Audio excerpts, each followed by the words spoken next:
Discovering your retirement fund is empty at age 55 is terrifying.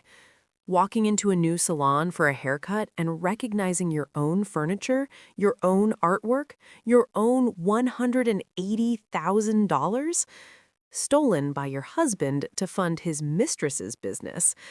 That's the kind of discovery that sends people to federal prison. I'm Catherine Morrison, 55 years old. Last Tuesday, I went to a new salon. Morrison's Hair Studio. Grand opening. My last name. Coincidence, I thought. I walked in and froze. My grandmother's antique mirror. On the wall, the one from my house, worth $8,000. My art collection, 6 pieces, on the salon walls, total value, $32,000. My furniture, styling stations, reception desk, waiting area couches, all from my home office, all mine. The owner came out, 28 years old, beautiful, smiling. "Welcome to Morrison's. I'm Vanessa Morrison, just opened last week." Morrison, my married name. This woman took my husband's last name and my money and my possessions. I said, "Nice mirror. Where did you get it?" She said, "Oh, that? My fiancé gave it to me, for the salon. He's been so supportive, helped fund everything." I said, "Your fiancé's name?" "David. David Morrison. Do you know him?" I said, "Yes, he's my husband." This is the story of how a haircut appointment exposed embezzlement, bigamy, and 18 years in prison. Before I tell you what else I found in that salon, before you hear what happened when I called the FBI, hit like now. Comment on your city. This is about retirement funds and the mistresses who thought they were untouchable.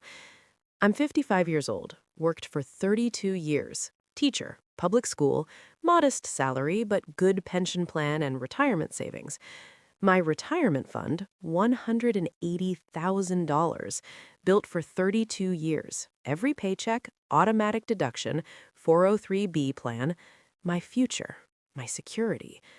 My husband, David, 58, financial advisor, or so he claimed, managed investments for clients, worked from home, vague about details. 6 months ago, I decided to check my retirement fund. Getting close to retirement age, wanted to plan, see exactly where I stood. I logged into my account, 403(b) through my school district. Balance, $0, 0 cents. I stared at the screen, refreshed, checked account number, right account, 0 balance. I called the plan administrator. "There's an error. My account shows 0, but I've been contributing for 32 years. "Administrator, let me check. I see multiple withdrawals over the past 18 months. Total, $180,000. All authorized." What? Who authorized withdrawals? Account holder, Catherine Morrison. Using your login credentials, all withdrawals were properly verified. I never authorized any withdrawals. I never logged in. The IP address matches your home address. The security questions were correctly answered. All withdrawals were legally authorized. Someone had my login, my passwords, my security answers, accessed my account, drained it completely. I confronted David. Someone stole my retirement fund, all $180,000, from our home IP address. He looked shocked. "What? That's terrible. Must be hackers. We should report this." The administrator said it was authorized using my credentials from our house. Who else has access to my information? He said, "I don't know. Maybe identity theft. Change all your passwords. I'll help you investigate." He was so convincing, so concerned, so helpful. I believed him. Reported identity theft, filed police report, changed passwords, froze credit. The police investigated, nothing. These hackers are sophisticated, hard to track. I was devastated. 32 years of savings, gone. Retirement ruined. Age 55. Starting over. David comforted me. We'll rebuild. We have my investments. You'll be okay. I trusted him, believed him, leaned on him. Then I got a flyer in the mail. Grand opening, Morrison Hair Studio. Come celebrate with us. Address, downtown, new salon, my last name. Curiosity, I decided to check it out. That decision changed everything. Last Tuesday, Morrison's Hair Studio, grand opening week, balloons, champagne, new clients are getting discounted services. I walked in, looking for a basic haircut, supporting local business, my last name on the door, fun coincidence. The mirror, first thing I saw. Antique, gold leaf, ornate, Victorian era, absolutely unmistakable. My grandmother's mirror. She left it to me.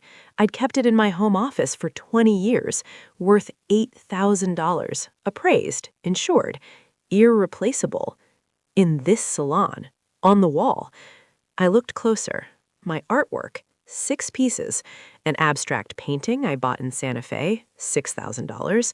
A photograph from a local artist, $3,000. A sculpture on the reception desk, $5,000. 3 prints, $2,000 each, $6,000. Total artwork value, $20,000. All from my house. All mine. The furniture, styling stations, custom built for my home office, $8,000. Reception desk, handmade, commissioned piece, $7,000. Waiting area furniture, couch and chairs, $5,000. Total furniture value, $20,000. Total items I recognized, $48,000. My possessions, taken from my house while I was at work, moved to this salon? I felt sick, dizzy. This wasn't a coincidence. The owner came out, 28 years old, tall, beautiful, perfectly styled, designer clothes. Hi, welcome to Morrison's. I'm Vanessa Morrison, just opened last week. Morrison is your last name? She beamed. Yes, well, it will be official soon. I'm engaged, taking my fiancé's name. He suggested it for the salon. Morrison's Hair Studio. Has a nice ring, right? I said, who's your fiancé? David Morrison. Do you know him? I said, yes, he's my husband. I kept my voice calm. That mirror is beautiful. Where did you get it? David gave it to me. He said it was his grandmother's, family heirloom. He wanted me to have it. His grandmother? It was my grandmother's, not his. I said, what about the artwork, the furniture?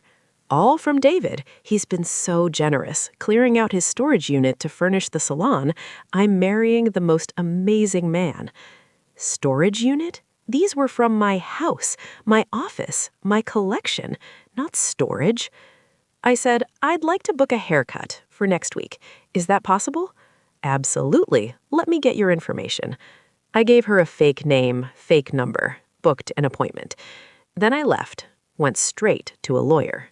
Patricia Santos specializes in financial fraud, asset recovery. I showed her everything. Empty retirement account, address and grand opening flyer, photos I took in the salon, artwork, mirror, furniture, all identifiable. Vanessa's admission about a $200,000 investment from David. Patricia said, your husband embezzled your retirement fund, used it to fund your mistress's business. That's wire fraud, theft, possibly bigamy if he's claiming to be engaged while married to you. I said, how do we prove the money came from my account? We get warrants, bank records, David's accounts, Vanessa's business accounts. We trace every dollar. She filed immediately. Criminal complaint, embezzlement, wire fraud, identity theft, civil lawsuit, recovery of funds and property, restraining order, freezing all David's accounts, property seizure for items in the salon. The FBI investigated, Financial Crimes Division, forensic accountants. What they found, David's account activity, My retirement fund, $180,000 withdrawn over 18 months, transferred to David's hidden account I didn't know existed. From there, transferred to Morrison's Hair Studio, LLC. Owner, Vanessa Chen, her real last name before Morrison. Salon financing, total startup cost $210,000.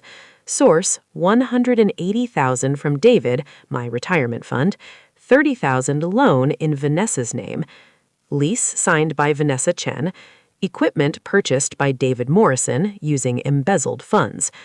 Property theft, $48,000 worth of items removed from my house while I was at work, moved to the salon, gifted to Vanessa as his family heirlooms. The relationship?